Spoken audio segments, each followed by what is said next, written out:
Welcome to Downtime Recap. My name is Alan. We are here in the studio where Alex is working on the next episode. He is so excited to be putting this one together. He's already pre-prepared his creative juices here in the form of a pear cognac. Alcoholic. So we are going to be changing the name from the Downtime Weekly to Downtime Recap because, obviously we do more than one a week. So it was a dumb name, and now it's gone. Welcome to Downtime Recap. Huh? Is that good? Yeah, I'll take it. Okay. He complains so much.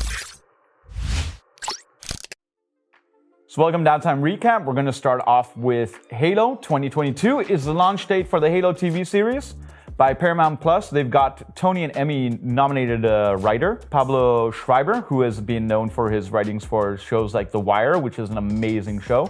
And then they've got Natasha McElhone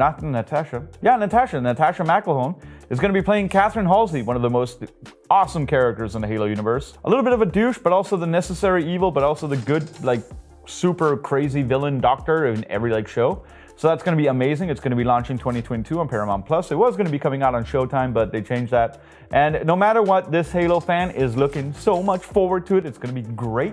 On the last weekly, we discussed a little bit about Cyberpunk 2077 being held for ransomware, where some hacker had gotten in and stolen all their identity information, all their account information, all their source code, and told them, hey, give us a whole bunch of money and we won't release this to the public. Where Cyberpunk said, we do not negotiate with terrorists. I mean, I can imagine that's how it sounded in the studio.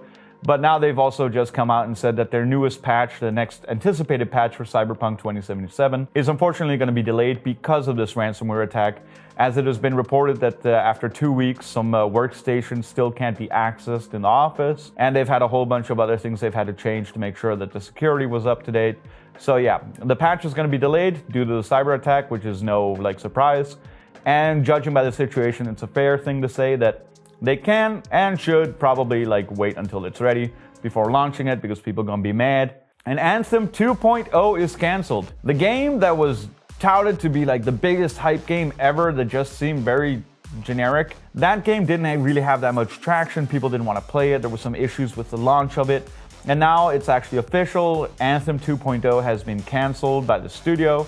They've decided basically that it's not worth it, and now it's kind of nice for us to, bid Anthem farewell. It was a well attempt to build a good sci-fi game, but it just, didn't make the cut. And again, Velhiem for the third of our episodes in a row. The reason we're going back to them is because not only have they now hit 4 million sales, which is absolutely staggering. The small studio in Stockholm, Coffee Stain Studio, it just basically went out and talked to PC Gamer and said, yeah, we're going to be expanding operations. And the reason behind it is, of course, making a game that gets sold so much that there's so many players waiting for it that they need to up the development process. So congratulations to Coffee Stain again for the third video in a row. We really love your game. We play it as well here in the office, so it's going to be awesome. We're going to be passing it on to a review team as well, buying it for them and making sure they can play it, because we want to see what's all the hype's about. But for a $16 game, or a 16 euro game, $20 game, because euro is stronger, we really enjoy the amount of gameplay you can get out of it. And also they announced in the Steam-powered store that already now over 10,000 years of human time has been spent in Velhiem on the 4 weeks of this early game release that has been out. It has already accrued so many overwhelmingly positive reviews that it's already on the 57th place of the most positively reviewed games on the Steam market, which is absolutely amazing. So there you go, Velhiem, you did it again. And I'm probably going to be talking about it on the next recap, I guess. For those of you that love Henry Cavill, the man, the myth, the legend, builds his own PCs, also plays Superman, super nerd icon, heavily addicted to World of Warcraft in one of his past lives, but now he's just all-around cool gamer. He also got the chance to play The Witcher, which was one of the best TV adaptations of a video game storyline into real-life media that we've ever seen. I mean, I love it for sure. I know some of the other people here, we've been discussing it, man, that guy just gets into a project and it's just good. He posted on his Instagram a little bit of a teaser to a project that's coming up, and nobody was wondering what it was. Somebody identified that the piece of paper that he's holding in his Instagram image is actually part of the wiki blurb for Mass Effect. So now every single conspiracy theory nut is out there saying will Henry Cavill be playing the next Shepard? Will there be a movie? Is there an adaptation coming? Are they just making this sick ass trailer? Is he just messing with people? Because he could be doing that, and that would be funny. So we're going to be watching along a little bit on that and then seeing what's going to happen from there. Then we also go into the world of Fortnite and the unfortunate world of swatting, which is again something that people are still using as a tool. For those of you that don't know, but should know because we've talked about it before and everybody's talked about it also, in the United States, if someone has your private address and everything else, some people can do malicious things like call the police on you and say there's a hostage situation, and in the United States, a SWAT team would move out, hence the name swatting. And it's a super dangerous thing to do because there have been instances where streamers and other people have died because of their interaction with the police, not knowing what's going on. And again, it happened to Nate Hill from FaZe Clan as he was playing Fortnite in his house.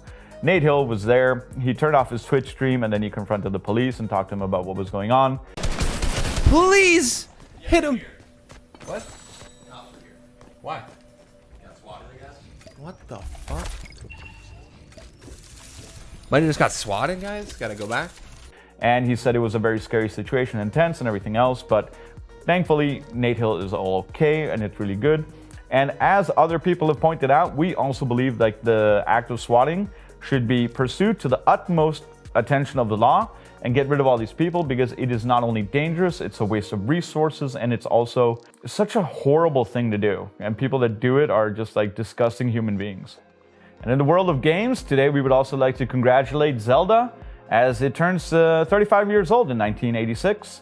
The Legend of Zelda came out on the NES, and today is the birthday of the game.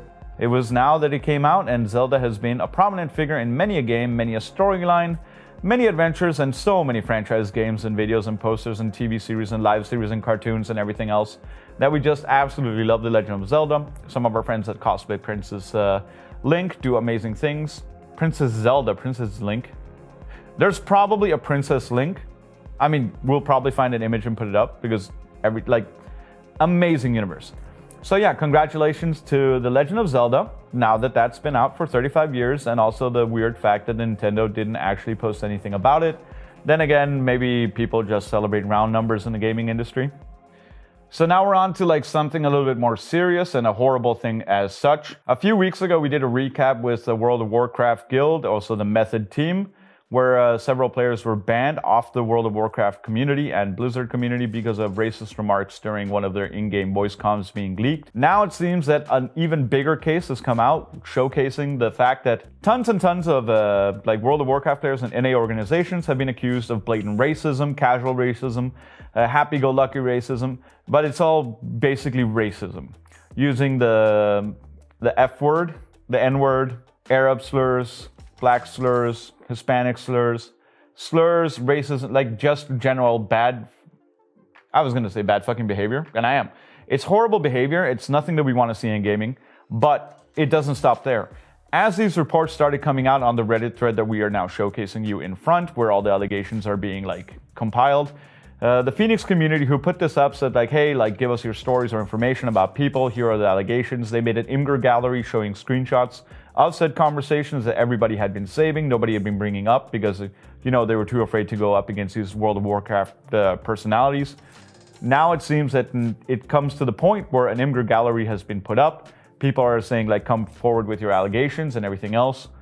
And there's so many to be handled that in 2 days' time, the thread was locked in Phoenix community.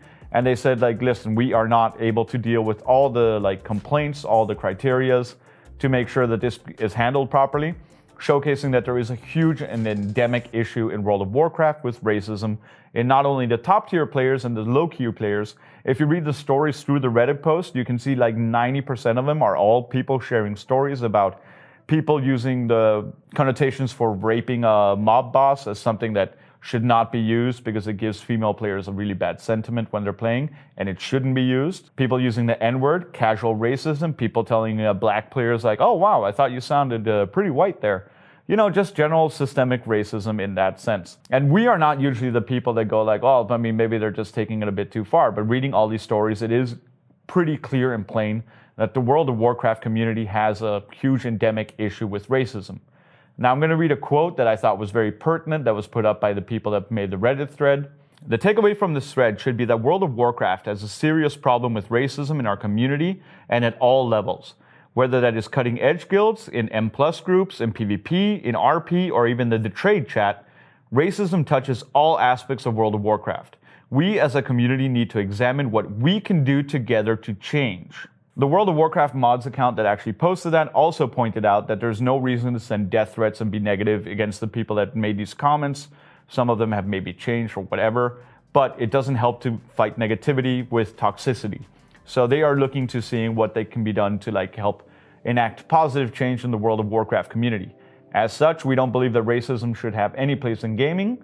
As such, we do believe that if situations like this happen and people use words like this, in all due seriousness, they should be called out instantly, and we're going to see what happens in the future. We were considering calling a few people up who have been accused about this, but we don't want to give them like a situation where they can actually like discuss what's going on, but we are going to be looking into it further. World of Warcraft does seem to have a huge issue with racism blatant like that, and I also want to point out it's not just World of Warcraft. If you play any other game, like one of our good friends, Walter P, has been exposed to racism several times in Scandinavian CSGO matchmaking lobbies, where there are admins, where there are people recording the conversations and everything else. And it's about time in 2021 that we start putting this to rest. It has been like a casual language thing that in the 80s and 90s, it was a little bit more like you did it and nobody cared. But those times have changed, and they will keep changing. And it's about time to get with the program. Like right now, it's bullshit. If you have racist commentary, cut it out. It's just that simple. If you want to kill a mob boss, you go there, like we're gonna pummel him to death. Let's do that. If you have a player that's from Uganda, learn about his country or anything else. If you have a player that's white or Asian, Hispanic, blue, green, whatever, it doesn't matter. Everybody is gaming the same as you. If it's a female, it doesn't matter. They're a gamer, same as you. It doesn't matter anymore what the kind of person you're talking to is and what you can do to put them down. It's about time we come together and just enjoy the games for the game's sake. Here's your ending, Alex. Bye. You need to be 20 seconds though. Here's 20 seconds of me looking at the camera.